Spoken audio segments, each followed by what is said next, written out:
Vətən müharibəsi şəhidi Cəlal Vəzirovun doğum gününün xatirəsi anılıb. Şəhidin məzarı ziyarət olunub. Şəhidin xatirəsini ananlar sırasında ailəsi ilə dostları, şəhid ailələri, veteran və qazilər, kənd sakinləri yer alıblar. Öncə şəhidin xatirəsi sükutla anılıb. Məktəblilərin ifasında vətənə və qəhrəmanlara həsr edilmiş şeirlər səsləndirilib. Çıxış edənlər Cəlalın həyatından, vətənə olan sevgisindən, döyüş yolundan söhbət açıblar. Cəlal 1993-cü il dekabrın 5-də Beyləqan rayonunun Qaralılar kəndində dünyaya göz açıb.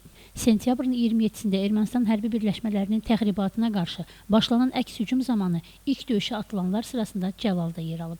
Füzuli və Cəbrayıl istiqamətində gedən döyüşlərdə xüsusi təyinatlı dəstənin tərkibində döyüşüb. Cəbhənin yarılmasında və xüsusi tapşırıqlarda fəallıq ilə seçilib. Oktyabrın 3-də Füzuli istiqamətində gərgin döyüşlər zamanı xüsusi tapşırıq yerinə yetirən zaman silahdaşını puskudan çıxararkən Cəlal qəhrəmancasına şəhidlik zirvəsinə ucalıb. Allah bütün şəhidlərini şad eləsin. Allah bizə hamımıza səbir versin. Mən övladımla fəxr eləyirəm. Allah şəhidlərimizin ruhunu şad eləsin.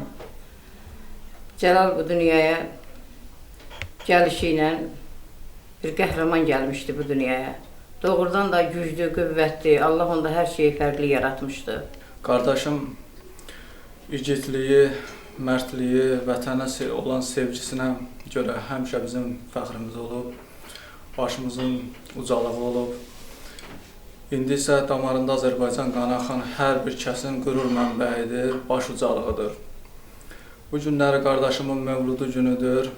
Bu həm bizim üçün kədərlidir və bir o qədər də qürur vericidir. Vəzirov Cəlal Bədirxanoğlu döyüşlərdə göstərdiyi şücaətə görə ölümündən sonra 3-cü dərəcəli vətənə xidmətə görə 3-cü dərəcəli orden vətən uğrunda Füzulinin azad olunmasına görə medalları ilə təltif edilib. Cəmilə Nəsir qızı, Aydın Yavərzadə, Həcər Həsənova bugün informasiya proqramı üçün.